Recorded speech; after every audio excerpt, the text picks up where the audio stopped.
Olá pessoal, tudo bem? Aqui quem fala é o José, Matheus, a Mônica Rafaela, Verônica. e nós somos do Residência Adele. E está começando agora o Se Liga Nesse Pod História. salve galera, retomando nossa conversa sobre livros infantis e representatividade através do lúdico. O livro de hoje que vai estar em pauta é Amoras, do rapper, músico e escritor Emicida.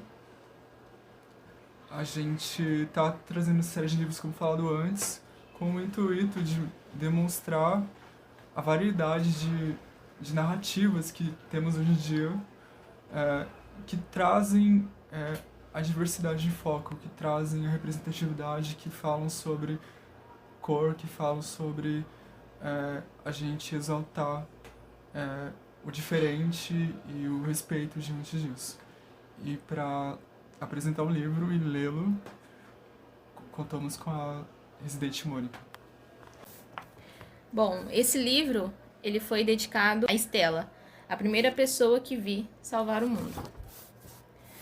Não há melhor palco para um pensamento que dança do que o lado de dentro da cabeça das crianças. Pode olhar, lá tudo é puro e profundo, que nem o Batalá, o orixá que criou o mundo. Por que choramos ao chegar? Dizem que por nos afastar de Deus, que é o que os muçulmanos chamam de Alá. Nesse planeta, Deus tem tanto nome diferente que, para facilitar, decidiu morar no brilho dos olhos da gente. E os pensamentos dos pequenos, como surgem? Com os olhos de jabuticaba e cabelos de nuvem.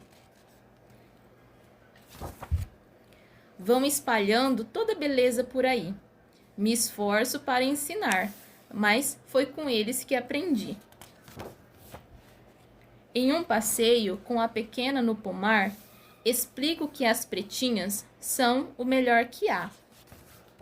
As pretinhas são o melhor que há?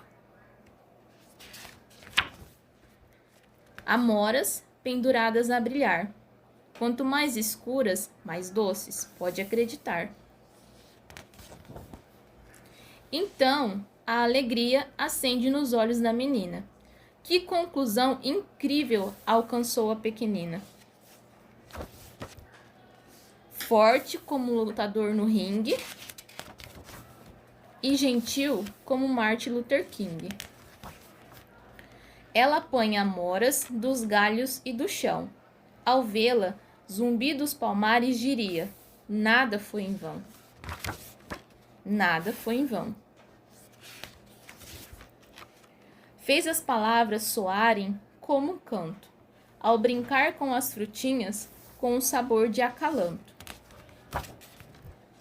Me olhou nos olhos muito bem e disse: papai, que bom, porque eu sou pretinha também. Porque eu sou pretinha também.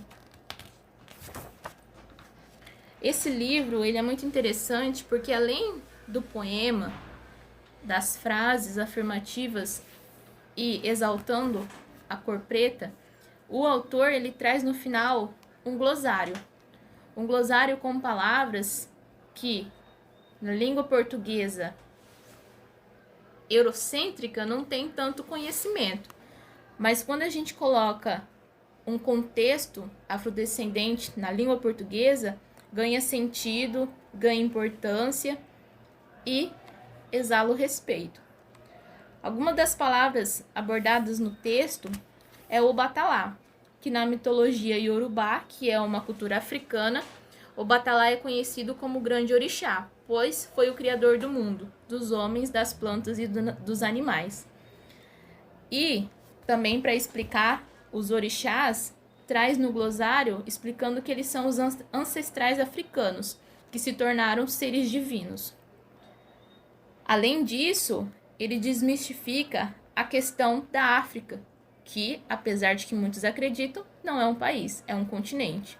Um continente gigante, que possui 54 países, com culturas diferentes, povos diferentes, línguas diferentes e áreas diferentes. A África, né, o continente africano não é somente um deserto.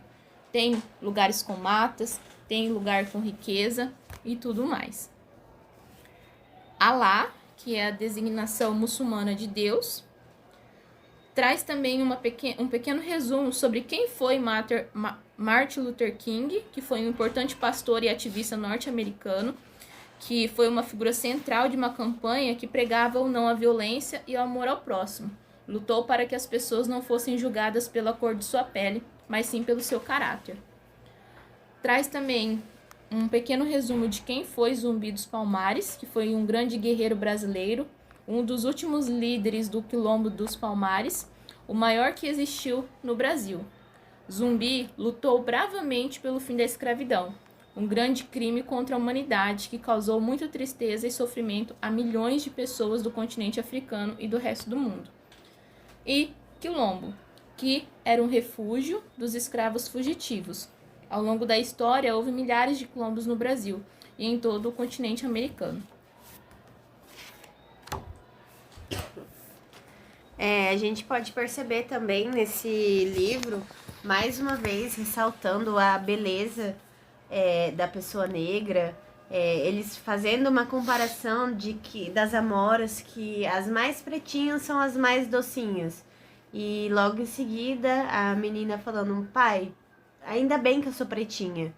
Então isso ressalta muito a autoestima da criança, falar sobre o cabelo de nuvem também, que muitas crianças não aceitam o cabelo que elas têm, né, os olhos pretinhos.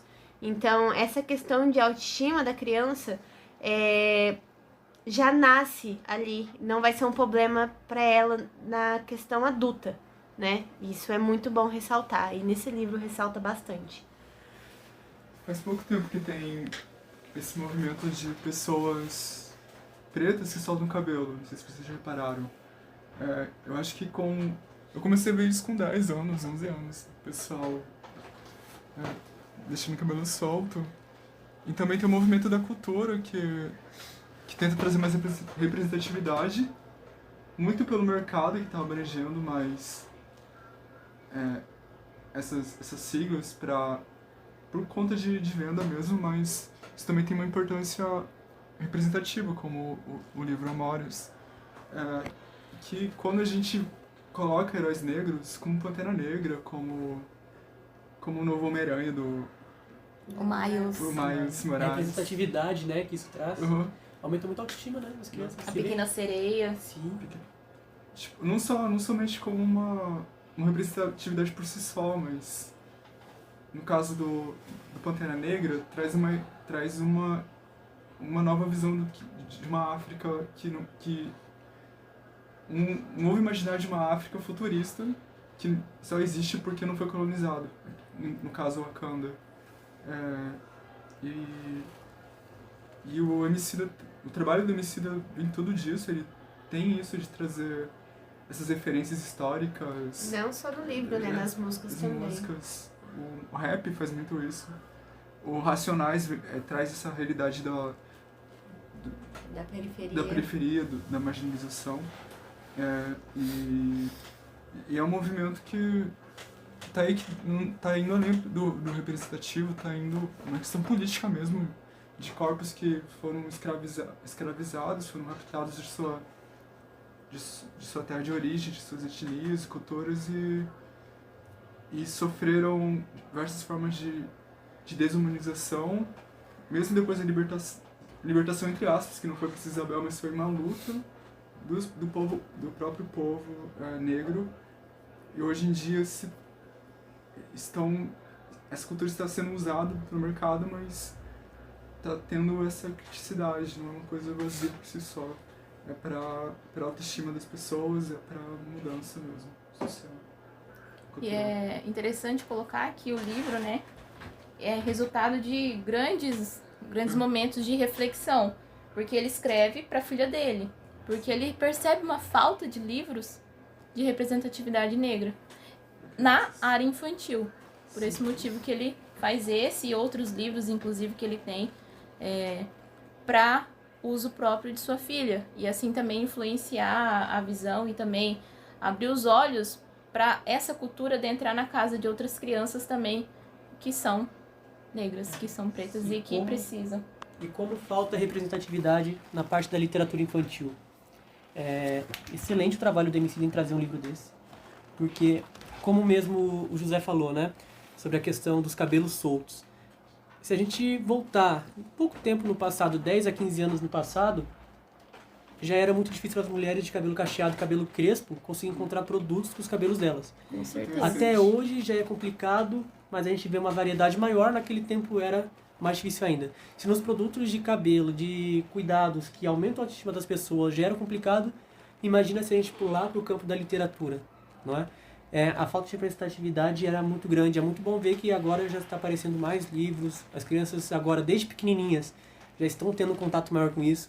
É um contato que mesmo os pais delas não tiveram na infância, né? Infelizmente. Infelizmente não tiveram.